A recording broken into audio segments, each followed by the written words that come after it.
की रेगे कसा घडला, तर मी म्हणेन की तो ऑलरेडी घडवून ठेवला होता. त्यात फक्त मी एक ॲक्टर म्हणून रंग भरले आणि तेही मला इतकी उत्तम मिळाले सगळे, आणि माझी टीम इतकी चांगली होती की मला सगळं बेस्ट मिळालं. आणि आज ह्या गोष्टीचा मला इतका आनंद आहे की एक ॲक्टर म्हणून सुरुवात करतानाच मला इतक्या सगळ्या दिग्गज मोठ्या लोकांबरोबर काम करायची संधी मिळते. I am very happy. आणि एक किस्सा सांगावासा वाटतो. मगाशी रवी सर म्हणाले की तुम्ही त्या लोकांचे एक्सप्रेशन्स टिपा.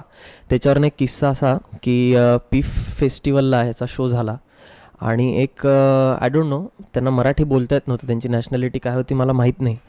ते फिल्म बघून बाहेर आले आणि त्यांनी मला कचकून मिठी मारली. म्हणून मला एकदम कळलं नाही मिठी का मारली, आणि मला मिठी मारल्यावर म्हणाले I am very happy to see you. आता हॅपी टू सी यू का हे तुम्ही फिल्म बघितल्यावर तुम्हाला कळेल. सो मला असं वाटतं की अत्यंत एक वेगळी आजची फिल्म ही घडली. त्यातलं प्रत्येक कॅरेक्टर हे आपलंसं म्हणण्यापेक्षा कॅरेक्टर वाटतं अशी ती फिल्म झालेली आहे.